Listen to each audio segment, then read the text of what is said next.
3 taon. 3 mahabang taon ang lumipas mula sa araw na iyon, ang araw kung kailan ang malupit na truck ay kumuha kay Sarah, ang pinakamamahal na asawa ni Ricardo, ilang buwan lamang pagkatapos ng kanilang kasal. Sa kanyang isipan, si Sarah ay mananatiling nagniningning tulad ng isang bulaklak, may ngiting puno ng saya at mga mata na kumikislap sa pag-ibig. Ngunit ngayon, ang lahat ay naging mga alaala ng sakit, mga slow motion na eksena ng isang kaligayahan na naglaho. Si Patricia, ang nagdulot ng aksidente, ay patuloy na malaya mula sa batas. Hindi maunawaan ni Ricardo kung bakit ang katarungan ay napakabulag. Bakit ang taong dapat na nahulog ay hindi siya. Ang sakit ng pagkawala at galit ay nag-aapoy sa kanyang puso, ginawang ibang tao siya, malamig at puno ng plano. At sa muling pagkakataon, ang tadhana ay tila naglaro sa kanya. Si Micaela, ang kapatid na babae ni Patricia, ay nagpakita sa kanyang kumpanya, nag-a-apply para sa isang posisyon bilang empleyado. Tiningnan ni Ricardo ang batang babae, sinubukang hanapin ang pagkakahawig sa kanyang kapatid na nagdulot ng trahedya, ngunit walang silbi. Si Micaela ay may magandang ngiti, puno ng kasiyahan, nakabaligtaran ng Patricia, na kanyang iniisip na isang demonyo na nakasuot ng anyong tao. Sa isang pagkakataon, hindi sinasadyang nabanggit ni Micaela na si Patricia ay nagtatrabaho bilang babysitter. Ang apoy ng galit na matagal nang natutulog ay biglang sumiklab sa puso ni Ricardo. Ito na ang pagkakataon na kanyang hinihintay. Gagawin niyang bayaran ni Patricia ang mga pagkakamali na kanyang ginawa, at mararanasan niya ang sakit ng pagkawala na kanyang dinanas. Sa unang araw ni Micaela sa trabaho, nagkunwari si Ricardo na naghahanap siya ng isang masigasig na babysitter para sa kanyang kapatid na si Nona, na paralitiko dahil sa isang aksidente noong bata. Itinanim niya sa isipan ni Micaela na ito ay isang pagkakataon upang makilala ang kanyang boss at patunayan ang kanyang halaga. Si Micaela, na inosente at puno ng sigla, ay agad na tumawag kay Patricia. Ate Pat, mayroon akong napakagandang pagkakataon para sa iyo. Ang boss ko ay naghahanap ng babysitter para sa kanyang kapatid, mataas ang sahod at maganda ang benepisyo. Ngunit sa kabilang linya, tahasang tumanggi si Patricia. Micaela, ayaw kong makisangkot sa mga mayayamang iyon. Gusto ko lamang ng tahimik na buhay. Nabigla si Micaela, hindi alam kung paano sasabihin ito sa kanyang boss. Si Ricardo, na may misteryosong ngiti, ay nagmungkahi na dalhin siya ni Micaela sa bahay ni Patricia. Huwag mag-alala, hayaan mong ako ang makipag-usap sa kanya. Si Patricia, na kamakailan lamang ay natanggal sa trabaho dahil sa isang hindi pagkakaintindihan, at ngayon ay hinaharang ng 2 estranghero, ay labis na pagod at nadidismaya. Nang dalhin siya ni Micaela, nagpakita siya ng hindi pagkagusto. Bakit kayo nandito? Sinabi ko na sa inyo na wala akong interes. Si Ricardo ay maginoo, ngunit ang kanyang mga mata ay kasing talam ng kutsilyo. Nagkunwari siyang nag-aalala nang makita ang sugat sa kamay ni Patricia. Nasaktan ka ba? Hayaan mong tingnan ko. Malamig na itinulak ni Patricia ang kanyang kamay. Hindi kailangan. Umalis ka para makuha ko ang band-aid. Lumiko siya, sinusubukang itago ang kanyang pagkabahala. Sa tingin ko, dapat kang umuwi. Ang pagpunta mo dito nang hindi ka inimbitahan ay hindi naangkop. Hindi nagpatinag si Ricardo. Kinuha niya ang litrato ni Nona, isang magandang batang may malungkot na mga mata.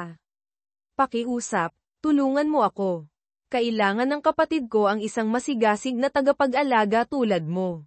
Sa hindi sinasadyang pagkakataon, nahawakan ni Ricardo ang kamay ni Patricia.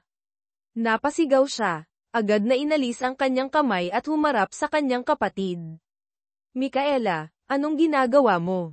Sinamantala ni Ricardo ang pagkakataon upang batikyusin ang maliit na kusina ni Patricia. Sa ganitong kondisyon, paano mo maalagan ang kapatid ko?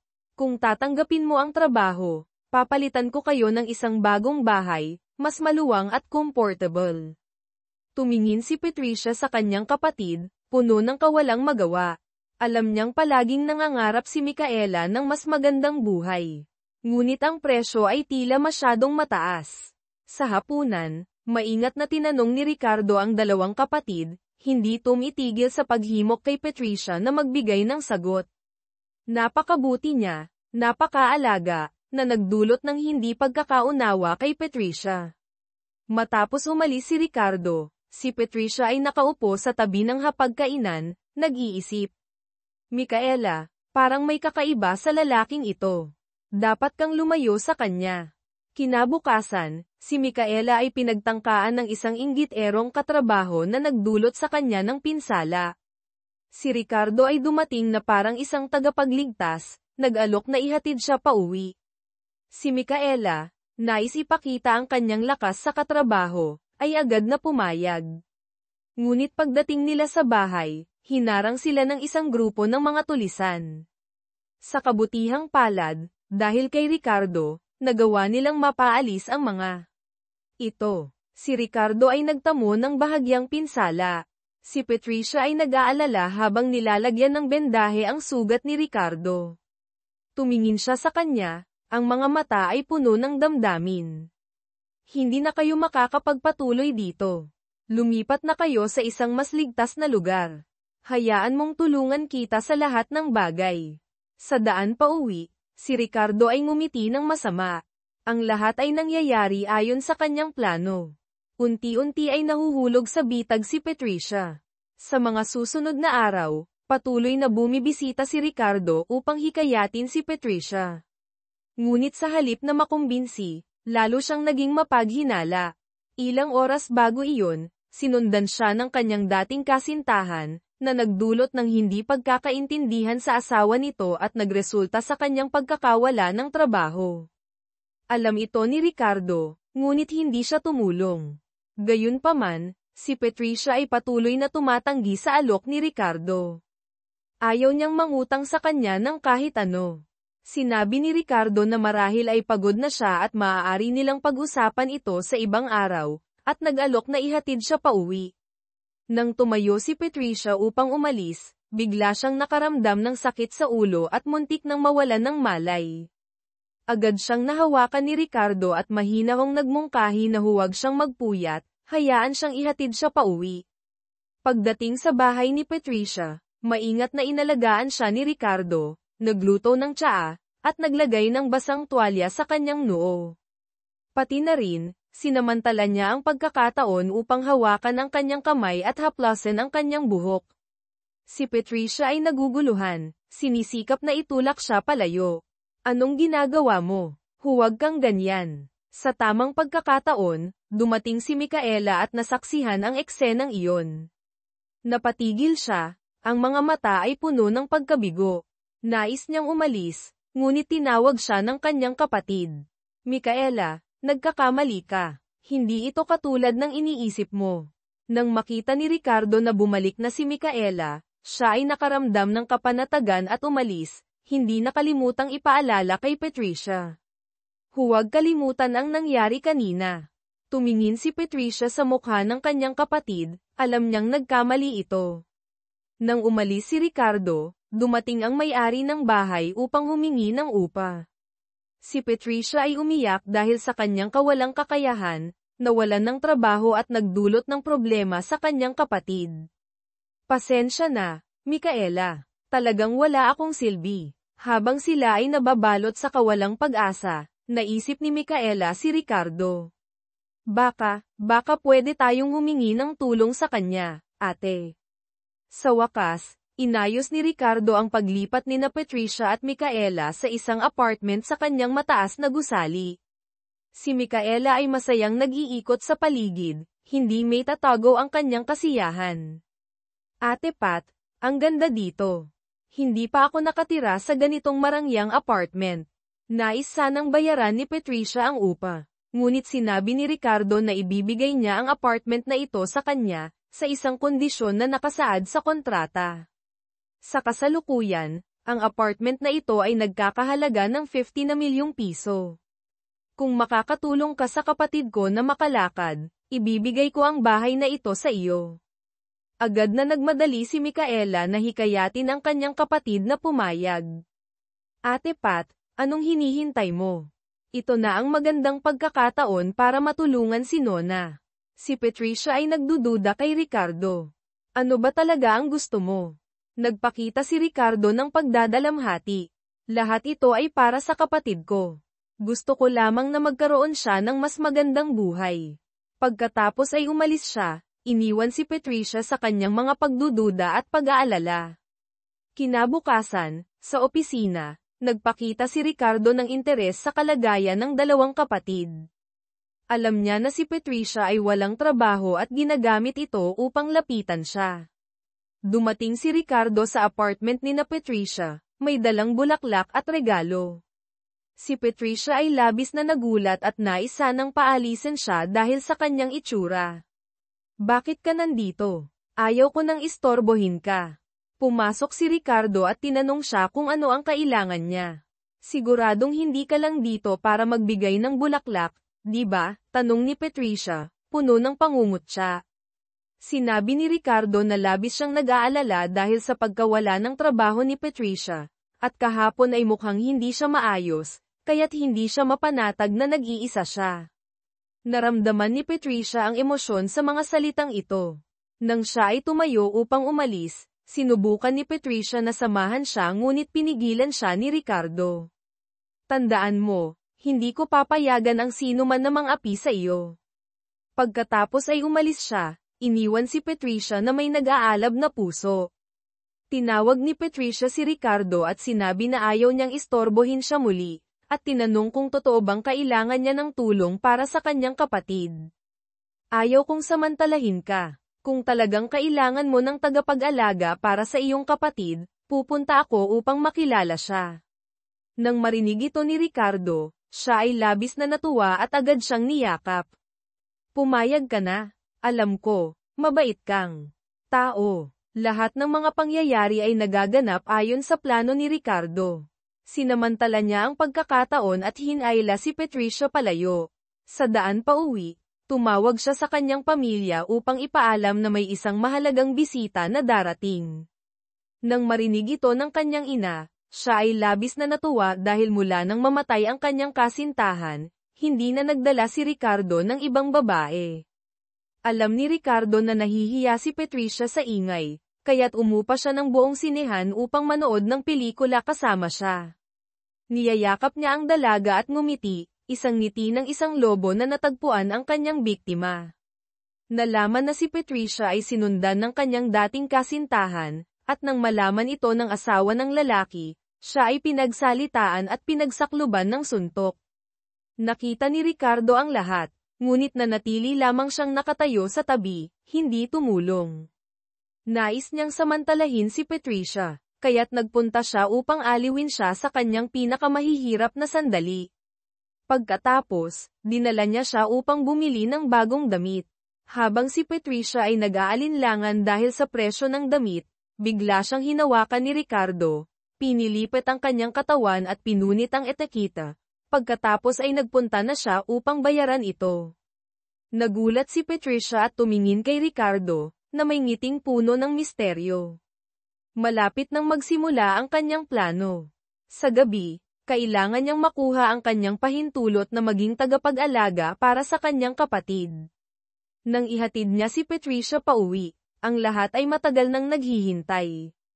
Akala nila ay may girlfriend si Ricardo na darating, ngunit hindi nila inasahan na tagapag-alaga lamang para sa kanyang kapatid. Ang lahat ay labis na nadismaya. Ngunit nang makita ang masigasig na pag-aalaga ni Ricardo kay Patricia sa hapagkainan, alam ng kanyang ina na may nangyayari sa kanilang dalawa.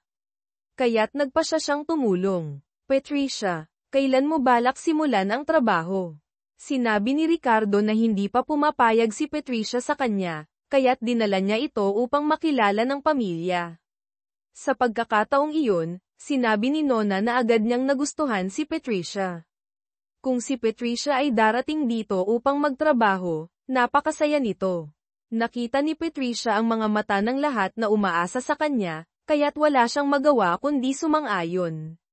Ngunit sa kaibuturan ng kanyang puso, si Patricia ay patuloy na nakakaramdam ng isang hindi maipaliwanag na pagkabahala. Hindi niya alam na siya ay pumasok sa isang bitag na naitayo mula sa galit at mga plano. Makakawala ba siya sa bitag na ito, o magiging isang manika sa kamay ni Ricardo, ang lalaking may pusong puno ng puot? Sa ilalim ng panghihikayat ni Ricardo at ng kanyang pamilya, sa wakas ay pumayag si Patricia na pumirma sa kontrata bilang tagapag-alaga para kay Nona. Wala siyang kaalam-alam na ito ay isang nakasisilaw na kontrata, isang one-way ticket papuntang impyerno. Nang siya ay pumirma, tila nagbago si Ricardo, ang kanyang mga mata ay malamig at puno ng mga plano. Kahit ang kanyang pamilya ay nakaramdam ng kakaibang pagbabago, isang malamig na hangin ang biglang bumalot sa mainit na atmosfera. Sa daan pauwi, pinigilan ni Ricardo si Patricia sa pader, ang kanyang mga mata ay nag-aalab. Sobrang pagod ako ngayon, bulong niya, ang boses ay mababa at magaspang. Ngunit sa pag-iisip na araw-araw ay makikita kita, hindi na ako pagod. Si Patricia ay nanginginig, agad na umiiwas sa nag-aalab na mga mata ni Ricardo. Umuwi ka na, sabi niya, sinisikap na panatilihin ang distansya. Masayang sumang-ayon si Ricardo, ngunit bago siya umalis, nag-alok siya na bukas ay personal siyang pupunta upang sunduin siya. Huwag mag-alala, hindi kita pababayaan na mag-isa. Ngunit pagdating sa kanyang silid, nagulat si Patricia nang matuklasan ang isang kakaibang kondisyon sa kontrata. Isang malabong kondisyon na puno ng mga pahiwatig, na nagdulot sa kanya ng labis na pagkabahala. Ilang araw ang lumipas, habang masayang nakikipag-usap si Patricia kay Jiro, ang kapatid ni Ricardo, nahuli sila ni Ricardo.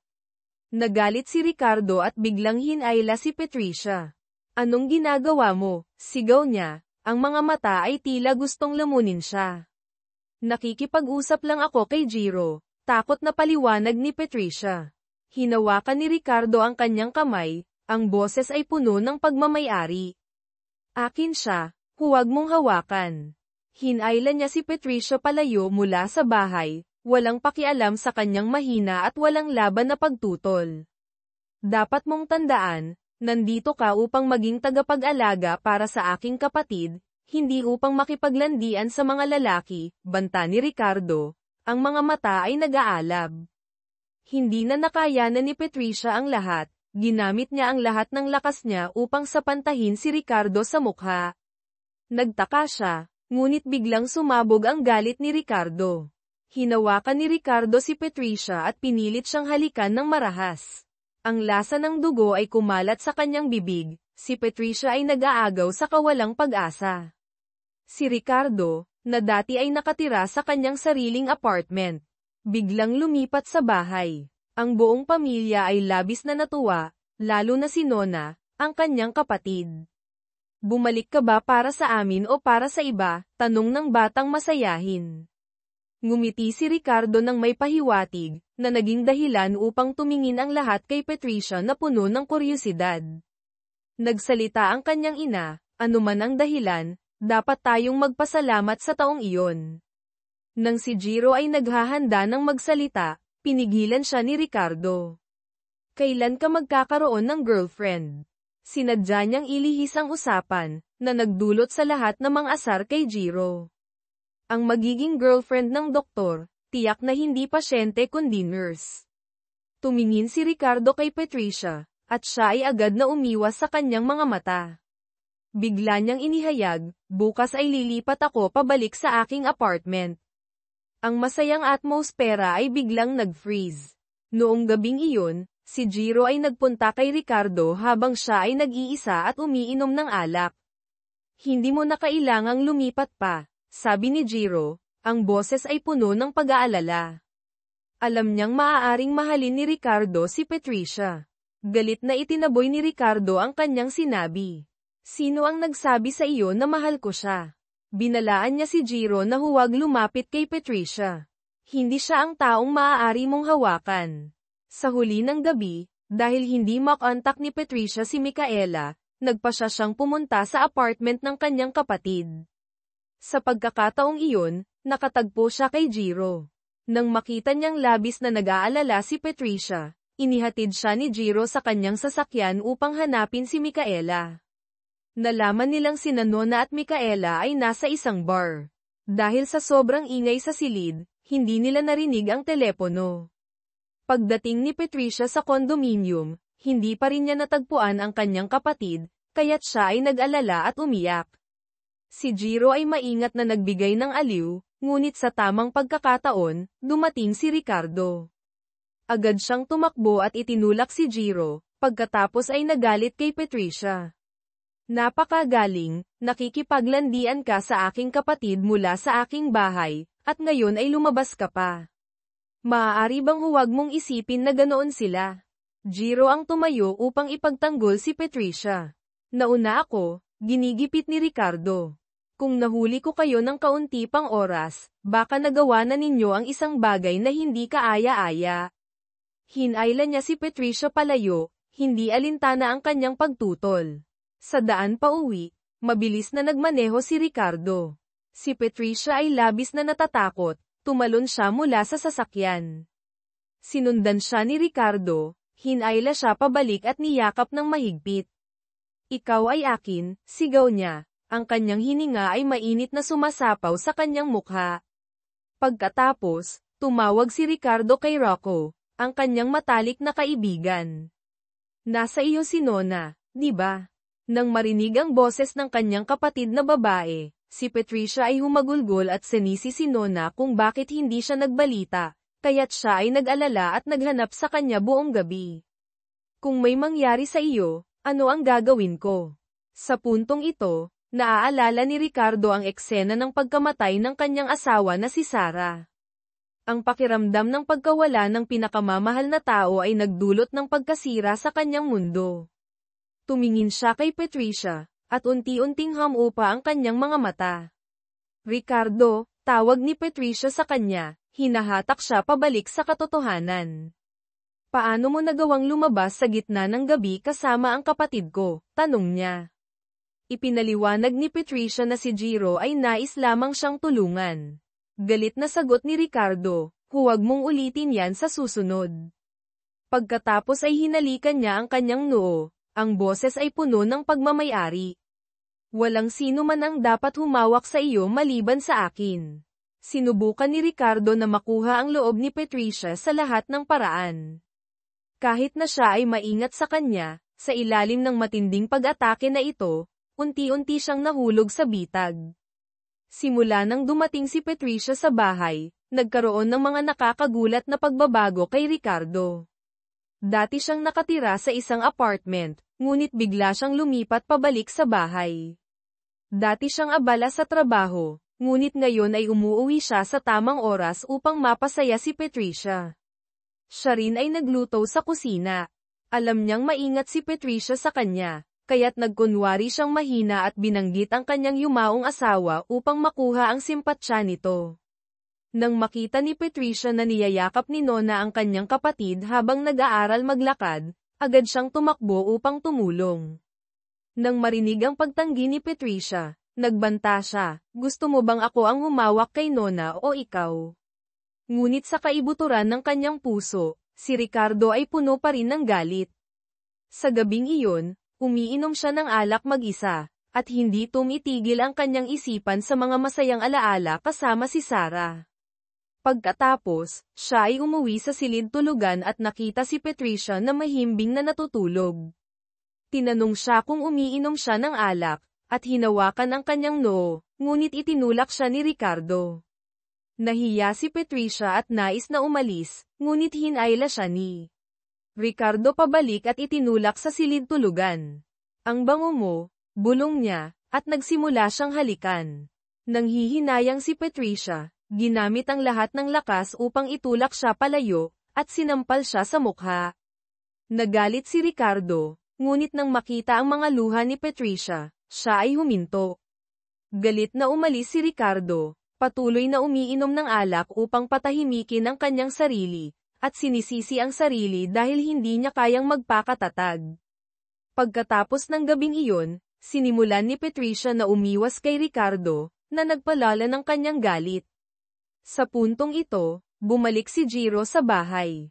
Nang makita ang magandang tagapag-alaga sa bahay, nagkaroon siya ng masamang intensyon.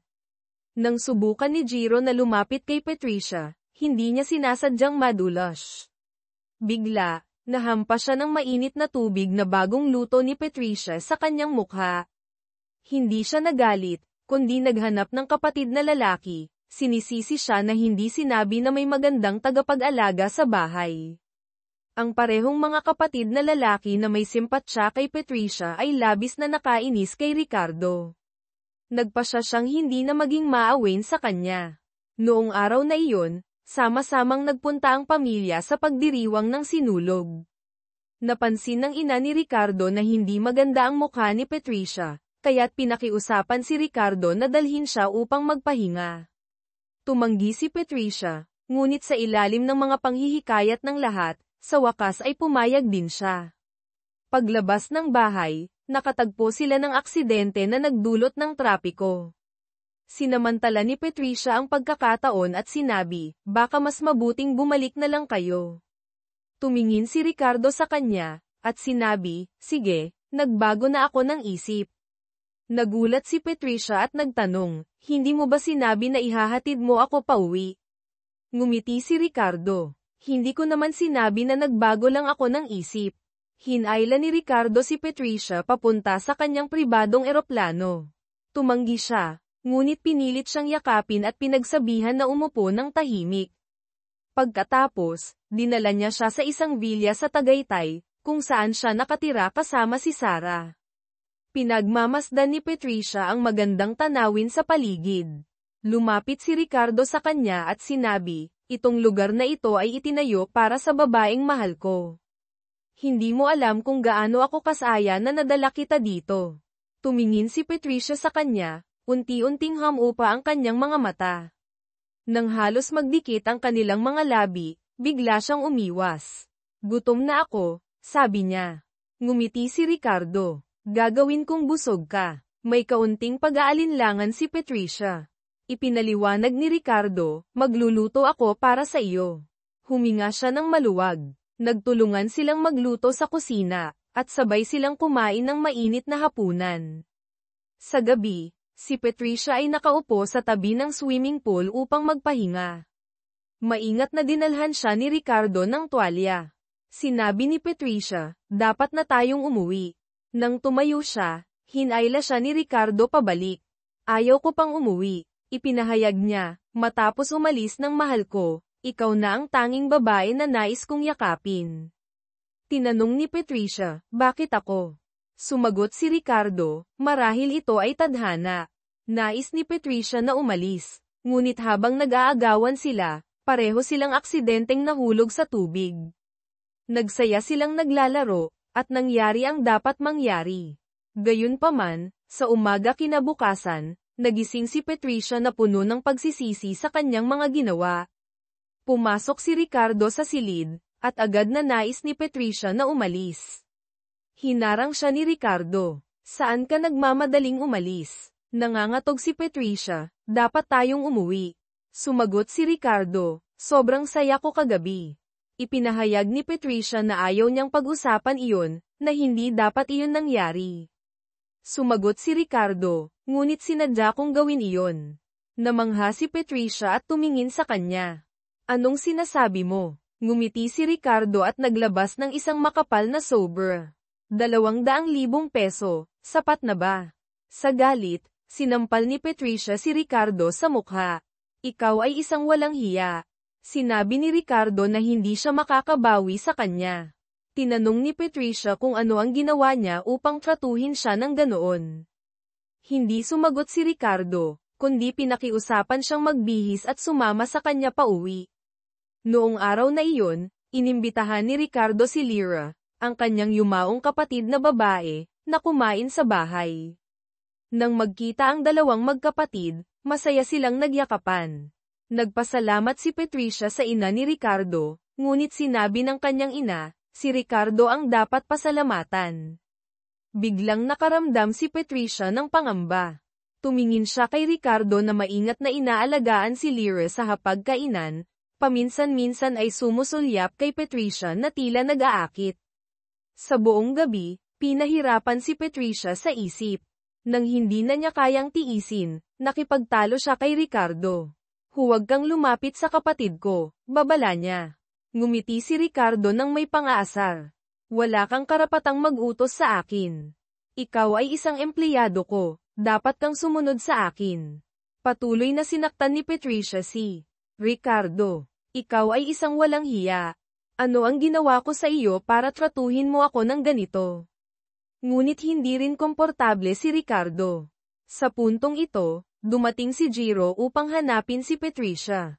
Nalaman na pagkatapos niyang hilahin si Patricia, nag-away sila sa daan pauwi.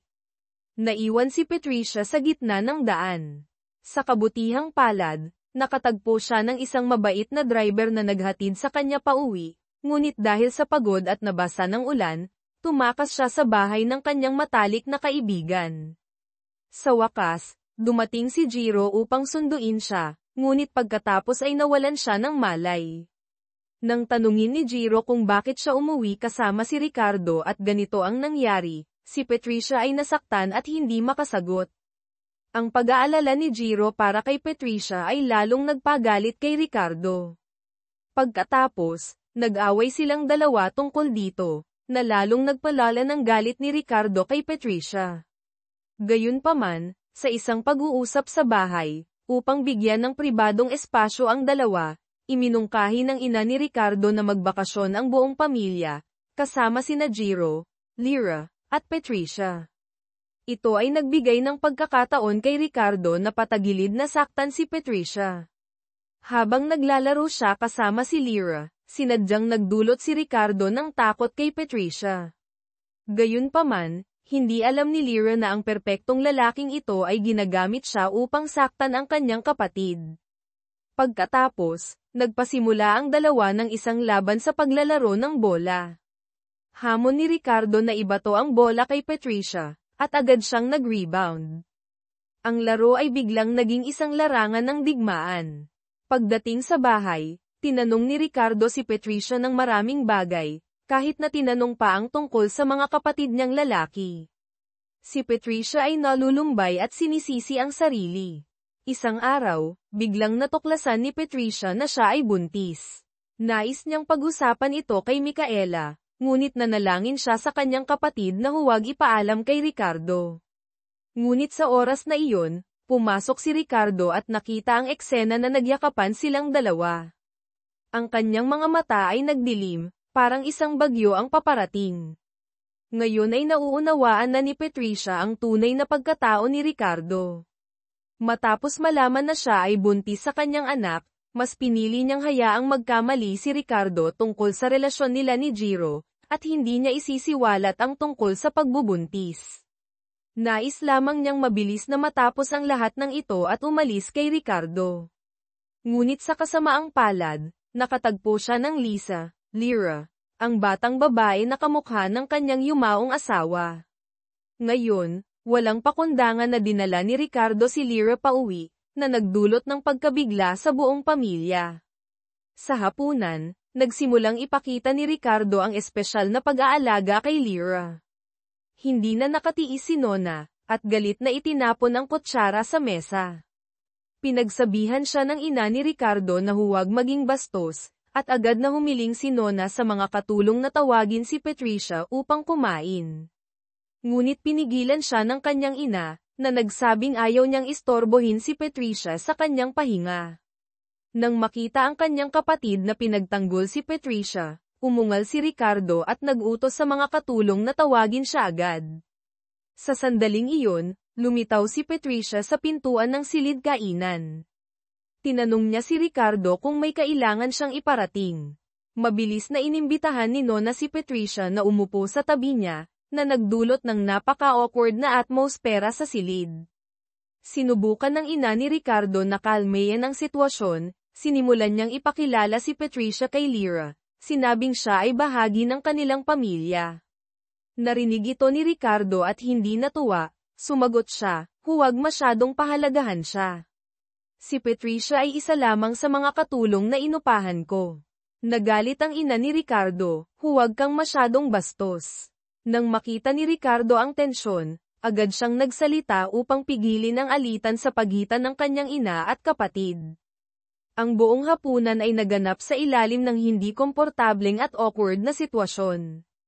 Si Lyra, na may mabait na anyo, ay nakapansin din ng kakaibang sitwasyon sa pagitan ni Ricardo at Patricia. Nang umuwi na sila, sinadyang nagdagdag si Lyra ng langis sa apoy, na nagsabing, mukhang gusto ng kapatid mo si Patricia. Dapat mong bantayan ang iyong asal sa kanya. Pagkarinig ni Ricardo, ang kanyang mukha ay nagdilim. Nais niyang ihatid si Lyra pauwi, ngunit sa kaibuturan, siya ay sabik na naghihintay ng isang magandang palabas.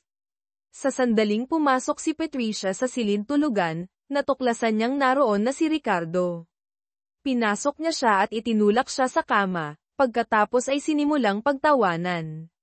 Sino sa tingin mo ang sarili mo? Akala mo ba mahal kita? Nakiusap si Patricia kay Ricardo na hayaang umalis siya. Tumingin si Ricardo kay Patricia na may komplikadong tingin, hindi makapagsalita. Binalaan niya siya na huwag makipag-ugnayan sa ibang mga lalaki. Binigyang diin niya na wala siyang selos, kundi nagagalit lamang siya. Pagkatapos, umalis siya ng galit, iniwan si Patricia na nag-iisa. Sa luha, gayunpaman, kinabukasan, nagbayad si Ricardo para sa kanyang mga brutal na kilos. Sa umaga, naamoy niya ang amoy ng pagkain at agad na nakaramdam ng pagkasuka, at nagsimula siyang samuka ng walang humpay. Natakot ang buong pamilya sa kanya. Ang kakaiba, bigla siyang nahilig sa maasim na pagkain. Ang mga katulong ay nagulat at ikinwento ito sa lahat. Sinabi ni Nona na hindi kumakain ng maasim ang kanyang kapatid. Ang mga katulong ay nagbunyag na siya ay madalas na sumusuka sa mga nakaraang araw. Sa kanilang bayan, tanging mga babae lamang ang nagbubuntis ang may ganitong mga sintomas.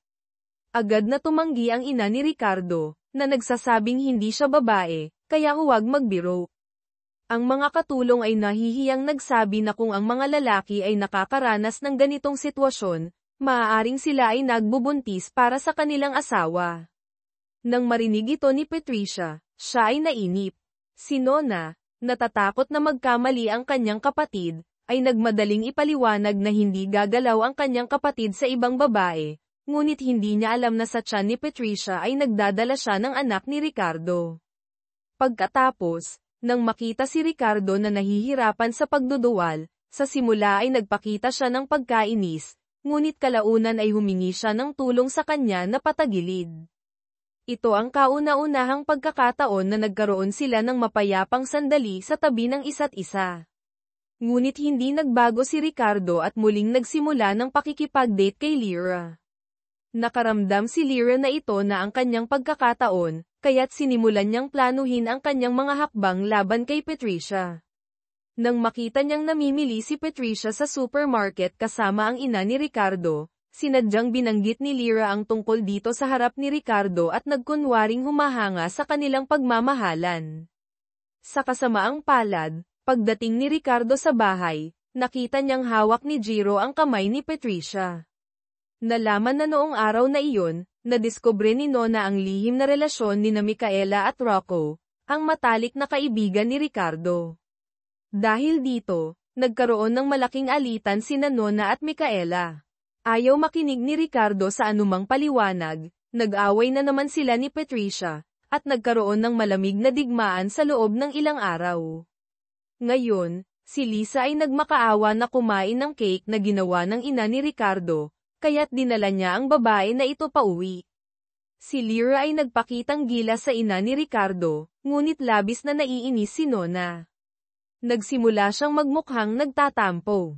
Agad na niyakap ni Ricardo ang kanyang kapatid, at pagkatapos ay humiling na humingi ng tawad si Nona kay Lyra. Tumanggi si Nona ng matigas. Nang biglang tumayo si Nona, agad na tumayo si Patricia upang ipagtanggol ang kanyang kapatid. Umiyak si Nona habang niyayakap si Patricia. Nagalit ang ina ni Ricardo at sumigaw, "Mga bata ba kayo at nag-aaway ng ganyan?" Ang pagdating ni Lyra ay nagdulot ng malalim na hidwaan sa pamilya ni Ricardo. Pagkatapos, agad niyang dinala si Lyra pauwi. Nais ni Lyra na samantalahin ang pagkakataong ito upang manipulahin si Ricardo, ngunit tumanggap siya ng tawag mula sa kanyang kapatid. Ang kasintahan ni Nona na nasa ibang bansa ay malapit nang umuwi, at nais nilang magbigay ng sorpresa sa pamilya sa araw ng kanilang kasal. Ngayon, oras na para kay Patricia na umalis sa pamilya ni Ricardo. Noong araw na iyon, namili si Patricia kasama ang kanyang magiging biyenan at ang mag-asawa ni Nona para sa mga singsing na pangkasal. Nang makita ang kanilang saya, labis na naantig si Patricia. Hinabol siya ni Ricardo at iminungkahi na magpakasal sila sa isang pekeng kasal upang pilitin si Ricardo na magsisi, ngunit tumanggi si Patricia. Sabi niya na hindi siya mahal ni Ricardo. Maingat na pinunasan ni Ricardo ang mga luha ni Patricia, inaliw siya, at niyakap siya. Ngunit nahuli ito ni Lyra sa kanyang kamera. Ipinadala niya ang video kay Ricardo, na nagpalala sa hidwaan sa pagitan nilang dalawa. Nang umuwi si Patricia, biglang lumapit si Ricardo at hinayla siya. Sinubukan niyang kumawala, ngunit mahigpit siyang niyakap ni Ricardo mula sa likuran. Sa tabi niya, napakamahinhin mo, pero sa tabi ko, napakahirap mo namang makisama, bulong niya, puno ng hinanakit. Pagkatapos, pinilit niyang halikan si Patricia. Gumamit siya ng lahat ng lakas upang itulak siya palayo at tumakbo. Pareho silang nalulumbay sa labis na sakit. Ngayon, dinala ni Ricardo si Lyra sa labas para kumain, ngunit nakita niya ang isang pamilyar na mukha, ang kanyang surgeon sa plastic surgery. Natakot siya at naghanap ng dahilan upang pumasok sa banyo. Gayunpaman, ang taong nakipagtagpo sa kanya ay kaibigan ni Patricia. Lumapit siya upang bumati. Akala ni Ricardo ay kasama niya si Patricia, ngunit nang malaman niyang kasama niya si Lyra, lumabas ang pagkadismaya sa kanyang mukha. Pagkatapos, ipinakilala niya ang kanyang kaibigan bilang sikat na surgeon sa plastic surgery. Narinig ni Lisa ang lahat at labis na nag-alala. Sa kabutihang palad, umalis ang dalawa sa restaurant. Dito lamang naglakas loob si Lisa na lumabas. Ngunit sa malapit, nakatagpo pa siya ng dalawang dating kaibigan. Nagtago siya sa sulok at hindi makalabas. Narinig niya ang mga ito na nag-uusap tungkol sa kanyang nakaraang tagumpay. Upang hindi mabunyag ang kanyang lihim, lumapit siya upang takutin ang kanyang kaibigan. Nagkaroon ng alitan at habang tumatakbo ang kanyang kaibigan, nagkaroon ito ng aksidente at namatay. Sa pagkakataong ito, nagpakita siya ng ngiti ng tagumpay, na parang naalis ang isang tinik sa kanyang mata. Nagtungo si Patricia kasama si Kim at ang kanyang kapatid na babae upang pumili ng wedding dress. Nang subukan ng kanyang kapatid, biglang lumitaw ang dating kasintahan ni Patricia. Agad siyang niyakap ni Ricardo at sinabihan ang lalaki na huwag nang sumunod kay Patricia. Ngunit hindi ito nagpakita ng interes at sinimulang sisihin si Patricia kung bakit hindi siya sumasagot sa kanyang mga tawag at mensahe. Sinabi ng dating kasintahan ni Patricia na umaasa siyang maibalik ang kanilang relasyon. Tumugon si Ricardo na dahil siya ang kasintahan ni Patricia ngayon, niyakap niya siya ng mahigpit at sinabi na malapit na silang magpakasal.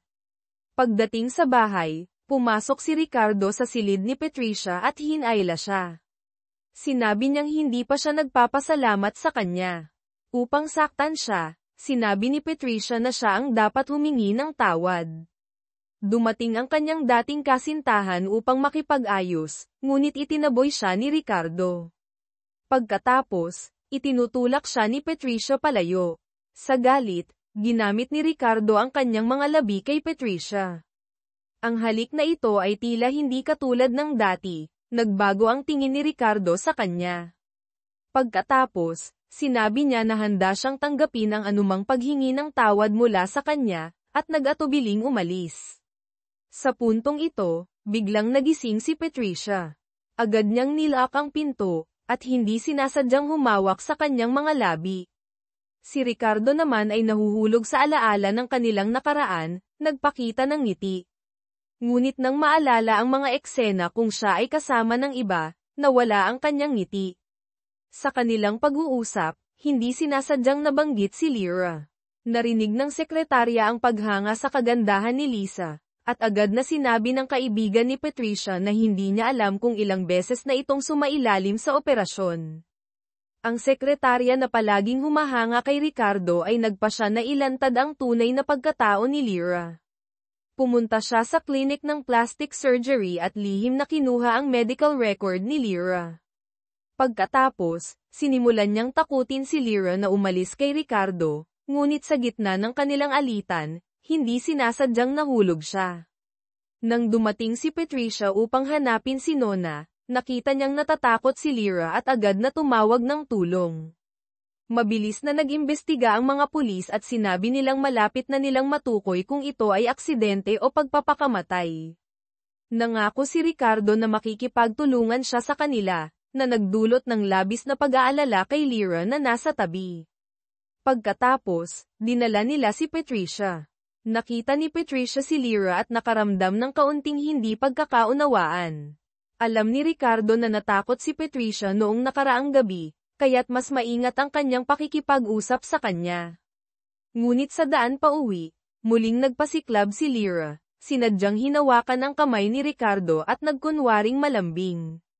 Agad na tumingin si Ricardo kay Patricia na nakaupo sa likuran, kaya't binitiwan niya ang kamay ni Lyra. Medyo naiinis si Lyra, ngunit patuloy pa rin sa kanyang palabas. Napilitan si Ricardo na makipagtulungan, ngunit ang kanyang tingin ay nanatiling nakatuon kay Patricia. Sa wakas, dumating sila sa bahay ni Lisa, ngunit hindi siya makaalis at sinabing pagod na pagod siya. Wala nang ibang magagawa si Lyra kundi halikan si Ricardo bilang pamamaalam, na nagdulot ng hindi komportableng sitwasyon para kay Patricia at Ricardo. Pagkatapos, hiniling pa niyang halikan siya. Wala nang ibang magagawa si Ricardo kundi sumunod. Naghintay si Ricardo na umalis si Lyra bago biglang huminto ng sasakyan at sinabi, "Umupo ka sa harap." Hindi pinansin ni Patricia ang sinabi niya. Nang makita ni Ricardo na bababa siya, agad siyang umakyat sa harap, ngunit binuksan ni Ricardo ang likurang bintana at humiga. Tinanong ni Patricia kung ano ang gusto niyang gawin, at sumagot siya na gusto niyang magpahinga. Tumingin si Patricia sa kanya na may kawalang magawa. Gusto niyang umalis, ngunit hindi siya mapakali, kaya't naupo na lang siya sa tabi. Si Ricardo ay lihim na tumingin kay Patricia, at pagkatapos ay nagpa siya na matulog. Sa gayon, nagkaroon ng tahimik na gabi ang dalawa sa loob ng sasakyan. Kinabukasan, nang magising si Ricardo at makita si Patricia na mahimbing na natutulog, hindi niya napigil ang dahan-daang humipo sa kanyang buhok. Nang magising si Patricia, agad na nagkunwari si Ricardo na natutulog. Tinawag siya ni Patricia na bumangon, at sinabi niyang dapat na silang umuwi. Ngunit sa pagkakataong ito, nakita ni Ricardo na may mga tao na nananalangin, kaya't hinayla niya si Patricia papunta roon. Sa hindi inaasahan, siya ay nananalangin para sa kanyang sekretarya. Nagulat si Patricia kay Ricardo, hindi niya akalain na mayroon siyang ganitong panig. Ngunit sinabi ni Ricardo na ang mga mabubuting tao ay kanyang tutulungan, ngunit ang mga hindi mabuti ay hindi niya patatawarin. Tumawag ang kapatid na babae ni Ricardo, at nang marinig niyang may nangyaring masama kay Patricia, agad siyang nagpanik at umuwi. Sinimulan niyang hanapin si Patricia sa lahat ng dako, at nang makita siya, agad siyang dinala sa ospital. Medyo nag-aalala si Patricia, iniisip na baka alam na ni Ricardo ang tungkol sa kanyang pagbubuntis, kaya tinanong niya ito kung bakit siya dinala sa ospital. Sa puntong iyon, dumating ang kanyang kapatid na babae, at nagtataka si Patricia kung ano ang nangyayari. Nang makita ni Ricardo ang ekspresyon ni Patricia, nalaman niyang naloko siya ng kanyang kapatid, kaya't medyo nahihiya siyang tumingin kay Patricia at sinabi, "Huwag nang ulitin yan, hindi ito nakakatuwa." Naupo si Ricardo mag-isa sa malaking sala. Ang malambot na dilaw na ilaw ay hindi sapat upang mawala ang dilim na bumabalot sa kanyang kaluluwa. Ang mga alaala ng pag-aalala at pag-aalaga na ibinigay niya kay Patricia sa mga nakaraang araw ay patuloy na umiikot sa kanyang isipan, na nagdudulot sa kanya ng labis na sakit na tanggapin ang katotohanan na siya ay umiibig sa kanya.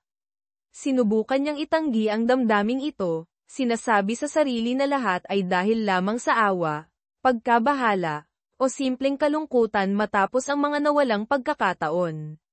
Sa puntong ito, pumasok si Patricia sa sala. Ang kanyang mga mata ay mahinahon ngunit may taglay na malalim na kalungkutan. Agad na nagpakita si Ricardo ng pagkainis, sinusubukang itago ang kanyang pagkalito at pagkabahala. "Bakit ka nandito?" tanong niya na may galit. "Gusto ko lang na huwag kang magalit kay Nona," mahinahon na sagot ni Patricia. "Alam kong nais lamang niyang subukin ang iyong puso, gusto niyang makita kung talagang nagmamalasakit ka sa kanya." Ngumiti si Ricardo na may pang-aasar. "Ibig bang sabihin, ang panlilinlang ng kapatid ko sa akin ay dahil sa iyo?" Agad na umiling si Patricia, ang kanyang boses ay puno ng sinseridad. "Wala akong kaalaman tungkol dito. Nandito ako para sana ay hindi ka na magalit sa kanya. Nag-aalala lamang siya para sa iyo." Tumayo si Ricardo nang bigla, ang kanyang mga mata ay malamig na nakatingin kay Patricia. "Huwag mong isipin na bumalik ako ng mabilis dahil sa iyo. Isa ka lamang katulong, huwag kang magka-ilusyon." Pagkatapos ay malamig siyang umalis, iniiwan si Patricia na nag-iisa sa sala, nalulumbay at nagdadalamhati. Samantala, si Lyra ay labis na nagalit at nag-aalala. Hindi niya akalain na ang kanyang mga aksyon ay nagdulot ng pagdududa kay Nona. Sa hindi inaasahan, nakita ni Nona ang mga dokumento ng plastic surgery sa drawer ng sekretarya na si Kim, at nagduda siya na ang biglaang pag-alis ng sekretarya ay may kaugnayan dito. Nagpa siya si Nona na makipagpunyagi kasama ang kanyang matalik na kaibigan upang kumpirmahin kung ang babae sa mga dokumento ay si Lyra. Ngunit hindi maaring ibulgar ng doktor ng plastic surgery ang impormasyon ng kanilang mga kliyente. Napilitan si Nona na makipagtulungan sa pulisya, ipinaliwanag ang kanyang mga pagdududa at umaasang makakapag-imbestiga sila sa katotohanan. Nagsimulang magbigay ng pressure si Lyra kay Ricardo, humihiling na magpakasal sila agad. Gusto niyang makuha ang opisyal na katayuan at siguraduhin na ang kanyang mga lihim ay hindi mabubunyag. Banta pa niya na aalis siya kay Ricardo at babalik sa Amerika kung patuloy siyang magdadalawang isip. Noong gabing iyon, nag-iisip si Ricardo at hindi makatulog. Nakaramdam siya ng pagkabagot at pagkapagod. Hindi niya alam kung ano ang dapat gawin o kung sino ang dapat pagkatiwalaan. Habang nag-iinit ng kape, aksidenteng dumaan si Patricia. Nakita niyang nasunog si Ricardo. Bagamat nais niyang umalis ng tahimik, nagpa siyang bumalik. "Okay ka lang ba?" tanong niya na puno ng pag-aalala. Hindi sumagot si Ricardo, tahimik na pinapanood si Patricia na naglalagay ng yelo sa kanyang paso. Hindi maalis ng kanyang mga mata ang pagtingin kay Patricia, at napagtanto niyang kahit gaano pa man siya magtago, patuloy pa rin ang kanyang pag-aalala para sa kanya. "Siguradong okay na ito," sabi ni Patricia. Umungol si Ricardo na puno ng kayabangan, ngunit sa kanyang puso, siya ay nakaramdam ng init. Bagamat hindi nila tinatanggap ang kanilang damdamin sa isa't isa, hindi nila may iwasang mag-alaga sa isa't isa. Nang maghanda na si Patricia na umalis, sabay silang tumawag sa isa't isa, ngunit hindi nila maipahayag ang kanilang sasabihin. Sa wakas, sinabi ni Patricia, "Bukas na ang kasal ng kapatid mo. Magpahinga ka na." Nag-atubili siya sandali, at pagkatapos ay nagpaalala, "Malapit na ring matapos ang kontrata natin. Maaaring matapos na rin ang aking misyon." Ang paalala ni Patricia ay nagdulot ng isang hindi mapigil ang damdamin kay Ricardo, ngunit hindi siya nagsalita, pinabayaan si Patricia na tahimik na umalis. Ang pagsisimula ng masayang kasal ng kanyang kapatid ay nagdulot ng katapusan sa komplikadong relasyon ng kanyang kapatid na lalaki. Kinabukasan, sa kasal ni Nona, si Ricardo ay nakatayo sa entablado bilang best man. Tiningnan niya si Patricia, na itinalaga bilang bridesmaid, habang papalapit ito sa kanya. Hindi maikubli ng kanyang mga mata ang pag-ibig at paghanga. Nagkatitigan sila, na nagdulot ng paghanga mula sa mga tao sa paligid. Hinawakan ni Ricardo ang kamay ni Patricia, Sinubukan niyang hilahin ito, ngunit mahigpit itong hinawakan ni Ricardo, na nagdulot ng galit kay Lisa na nakaupo sa ibaba. Pagkatapos, isa-isa nang lumabas ang iba pang mga pares ng bestman at bridesmaid, na lumikha ng isang romantikong at masayang tanawin. Sa wakas, dumating na si Nona. Nang isuot ng groom ang singsing sa kanya, hinayla niya ito palapit at tumingin kay Patricia. Nagngitian silang dalawa, at biglang tumayo si Nona, na nagdulot ng gulat at emosyon sa lahat. Ito ang sorpresa na inihanda nila para sa lahat. Lahat ay naantig at napaiyak, maliban kay Lyra na labis na nagalit. Tumitig siya kay Ricardo at Patricia, at sa galit ay pumasok siya sa banyo. Pumasok din si Patricia at ang kanyang matalik na kaibigan sa banyo, at aksidenteng narinig ni Lyra ang kanilang pag-uusap. Nalaman ni Lyra na si Patricia ay buntis sa anak ni Ricardo. Labing-labing nagalit si Lyra. Pumunta siya kay Ricardo at niyayakap siya ng mahigpit, nagtatanong, mahal mo pa ba ako? Nakita ni Patricia ang eksenang ito, at ang kanyang puso ay parang naputol. Agad siyang umalis. Sinundan siya ni Nona at nagtanong, mahal mo na ba si Ricardo? Nanatiling matatag si Patricia sa kanyang pagtanggi, ngunit nakita ni Nona ang tunay na nararamdaman ng kanyang kapatid. Pinaalalahanan niya si Patricia na dapat niyang ipaglaban si Ricardo at ibunyag na siya ay buntis sa kanyang anak. Labing-labing nagulat si Patricia. Tumingin siya kay Nona at alam niyang hindi na niya may tatago ang katotohanan. Kinailangan niyang aminin ang lahat kay Nona. Nais ni Nona na pag-usapan ito kay Ricardo, ngunit sinubukan ni Patricia na pigilan siya. Sa pagkakataong iyon, may tumawag sa kanila upang kumuha ng mga larawan. Mischievously, hinayla ni Nona si Patricia upang tumayo sa tabi ni Ricardo, na nagdulot ng galit kay Lisa. Napatawa rin ang dalawang kapatid na lalaki sa matapang na kilos ng kanilang kapatid na babae. Sa wakas, natapos ang kasal ng masaya.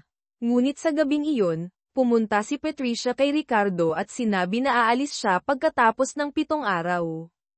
Hindi na niya kailangan ang pera o bahay mula sa kontrata. Tinanong ni Ricardo, sigurado ka bang wala kang kailangan? Sumagot si Patricia, nasabi ko na ang lahat ng nais kong sabihin. Umikot si Ricardo, sinusubukang itago ang mga luha na handang pamatak. Nang humarap si Patricia upang umalis, tinawag siya ni Ricardo. Nagkatitigan silang dalawa, ngunit sa huli, walang isa sa kanila ang nakapagsalita. Naghintay hanggang kinabukasan, nang magplano si Nona para sa buong pamilya na mag-honeymoon, tumanggi si Patricia at sinabi na aalis na siya. Lahat ay labis na nagulat. Tumingin si Ricardo at nagtanong, may nais ka bang sabihin? Malupit na sumagot si Ricardo. Wala akong sasabihin. Ngunit si Jiro ay umusad at nagsalita. Sinabi niyang may mahalagang balita siyang nais ipahayag. Lahat ay nag-alala at tumingin kay Jiro, hindi alam kung ano ang kanyang sasabihin. Kasal na ako, sabi ni Jiro, ang kanyang mga mata ay puno ng kaligayahan. Sa hindi inaasahan, si Jiro at Micaela ay lihim na nagparehistro ng kasal. Hinawakan ni Jiro ang kamay ni Micaela at ipinakilala siya sa lahat. Ang buong pamilya ay nagulat, lalo na ang ina ni Ricardo. Nagalit siya at sinabi, nauna na kitang pinagsabihan. Sumagot si Jiro, may sarili akong isip. Sana huwag kayong magalit. Tumingin si Ricardo at Patricia sa isa't isa, puno ng magkahalong damdamin. Ngunit hindi matanggap ni Patricia ang pangyayaring ito. Nagalit siya at tumakbo palabas. Sa tulong ng kanyang matalik na kaibigan, sa wakas ay tinanggap niya ang katotohanan. Pagkatapos, habang wala si Ricardo sa bahay, nagpaalam siya sa lahat at nagpa siya ng umalis. Hindi matanggap ni Ricardo ang pag-alis ni Patricia. Alam niyang mahal na niya ito, ngunit huli na para siya ay pigilin. Noong araw na iyon, dinala ni Ricardo si Patricia sa paliparan. Ngunit habang nasa banyo si Patricia, biglang lumitaw si Lyra at kinidnap siya. Nang umalis sila sa paliparan, aksidenteng nakita ni Jiro at agad na humabol. Si Ricardo naman ay nasa daan papuntang paliparan, Dahil natanggap niya ang tawag mula kay Nona, na nagsabing nakumpirma ng pulisya na si Lyra ang pumatay sa sekretarya na si Kim. Sinubukan ni Patricia na makatakas mula kay Lyra. Siya ay nagwawala at sumisigaw, umaasang may makakarinig at tutulong sa kanya. Ngunit hindi niya alam na si Ricardo ay naguguluhan din sa kanyang mga damdamin. Hindi niya may kakaila na ang kanyang puso ay tumibok para kay Patricia, ngunit ang pag-amin ng pag-ibig na iyon ay katumbas ng paglabag sa kanyang pangako kay Sarah, ang yumaong asawa. Nakaramdam siya ng pagkakasala, pagkalito, at pagkaligaw. Ang pag-ibig at puot, ang nakaraan at kasalukuyan, lahat ay naguguluhan sa kanya, na nagdudulot sa kanya ng pagdududa kung ano ang dapat gawin. Ang lalaking dati ay malakas, malamig, at laging may kontrol ay ngayon naging mahina at naliligaw sa harap ng mga bagong damdamin na hindi niya maunawaan. Hindi niya alam kung paano haharapin si Patricia, ang kanyang pamilya, at higit sa lahat, ang kanyang sarili. Nagsimula si Ricardo na lihim na alagaan si Patricia, ngunit sinubukan niyang itago ito sa pamamagitan ng malamig at walang pakialam na mukha. Nag-aalala siya para sa kalusugan nito, para sa sanggol sa kanyang sinapupunan, ngunit hindi siya makapagpahayag. Nakatayo lamang siya mula sa malayo, pinapanood ang bawat galaw at ngiti ni Patricia, at sinisisi ang sarili sa pagiging mahina. Noong gabing iyon, habang nag-iisa si Ricardo sa kanyang study, narinig niya ang mga hakbang na mahinahon. Pumasok si Patricia, ang kanyang mukha ay puno ng pag-aalala. Hindi ka ba natutulog? Tanong niya. Ang boses ay puno ng malasakit. Nagtataka si Ricardo, sinisikap na panatilihin ang distansya. Bakit ka nandito? Nag-atubili si Patricia sandali at sinabi, nakita kong hindi ka masaya, kaya't nais kong malaman kung may kailangan ka. Tumingin si Ricardo sa mga mata ni Patricia, nakita niya ang katapatan, pag-aalala, at kaunting pagkabigo. Naramdaman niyang parang natutunaw ang kanyang puso, ngunit ang kanyang isipan ay pumipigil sa kanya na lumapit.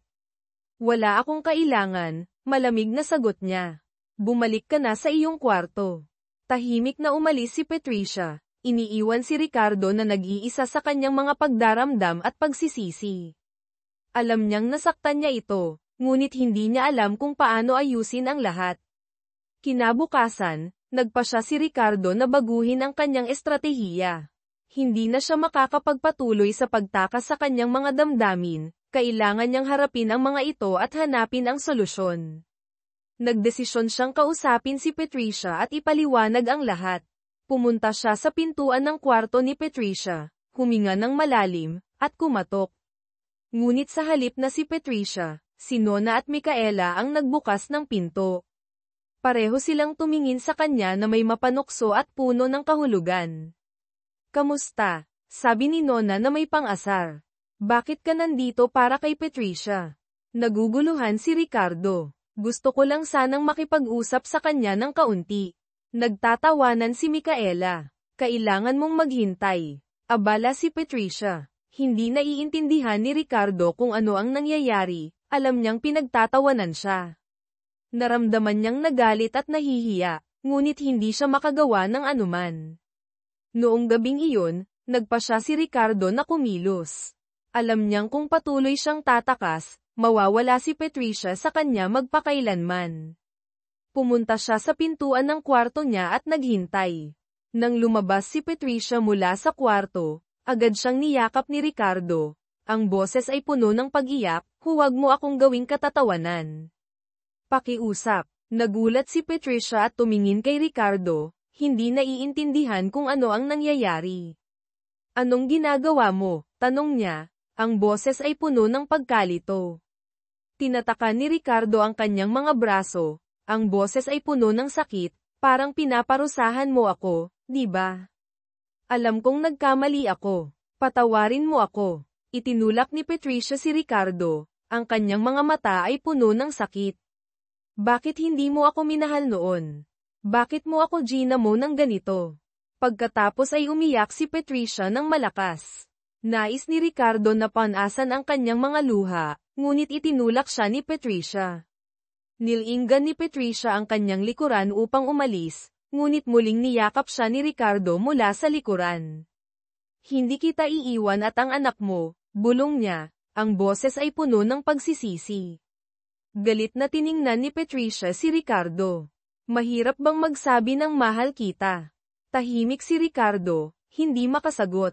Itinulak siya ni Patricia at pumasok sa kwarto, sinara ang pinto. Hindi nagbigay si Ricardo, umakyat siya sa kama at sinabi, nandito ako sa kwarto mo. Nawalan ng salita si Patricia. Lumabas ka ngayon din. Pinaikot ni Ricardo ang kanyang kamay sa kama at sinabi, halika na, humiga ka sa tabi ko. Galit na sumagot si Patricia, lilipat ako sa ibang kwarto. Agad na tumakbo si Ricardo upang pigilan si Patricia. Huwag kang umalis. Pakiusap. Itinulak siya ni Patricia, kaya't itinaas ni Ricardo ang kanyang mga kamay bilang tanda ng pagsuko. Sige, ano man ang gusto mo, gagawin ko. Basta't patawarin mo ako. Malupit na sumagot si Patricia, kaya't lumabas ka na.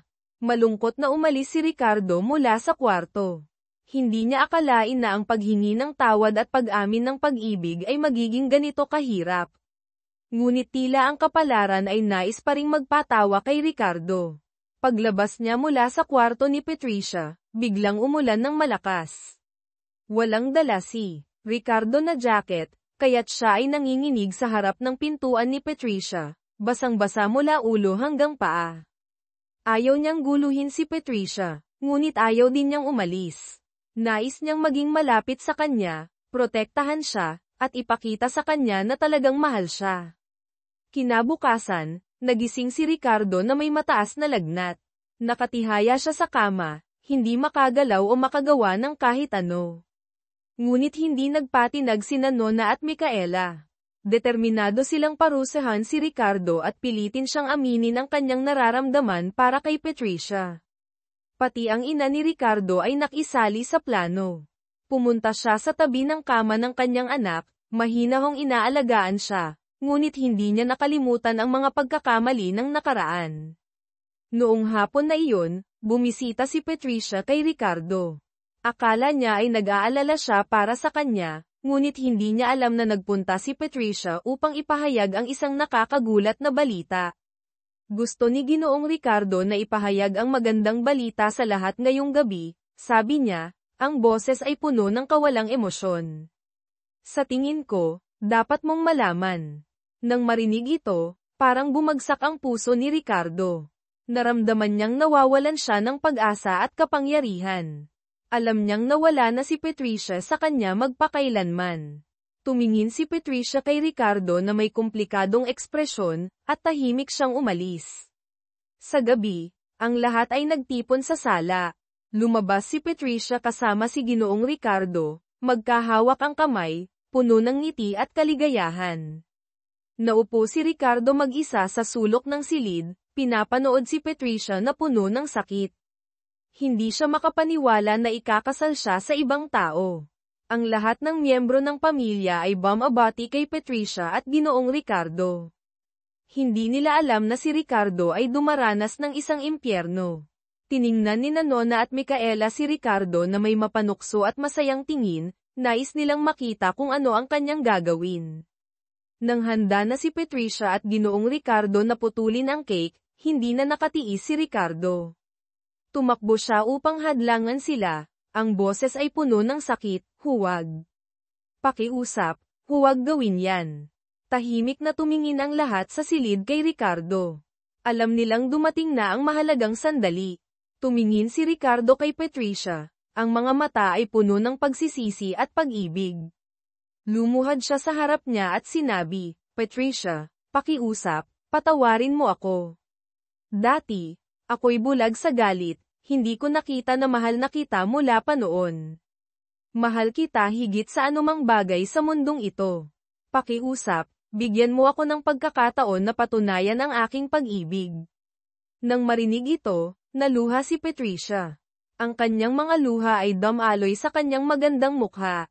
Hawak ni Ricardo ang kamay ni Patricia at sinabi, mahal kita, Patricia. Mahal na mahal kita. Sumabog ang silid sa mga palakpakan at sigawan. Nagyakapan sina Nona at Micaela, matagumpay silang nakatulong kay Ricardo na aminin ang kanyang nararamdaman. Lumuhad si Patricia at niyakap si Ricardo, ang boses ay puno ng damdamin, mahal din kita, Ricardo. Mahal na mahal din kita. Nagpalitan sila ng isang mainit at puno ng pag-ibig na halik. Sa wakas, matapos ang lahat ng paghihirap at pagsubok, natagpuan nila ang tunay na kaligayahan. Pagkatapos ng gabing iyon, ang buhay ni Ricardo at Patricia ay ganap na nagbago. Nagpakasal sila at sabay na nagtayo ng isang masayang pamilya. Si Ricardo ay naging isang mahusay na asawa at ama. Mahal na mahal niya si Patricia at laging inuuna ang pamilya. Si Patricia naman ay tumugon sa pag-ibig ni Ricardo ng buong puso. Patawad niya sa mga pagkakamali ng nakaraan at sabay nilang itinayo ang isang maliwanag na hinaharap. Ang kwento ni Ricardo at Patricia ay isang patunay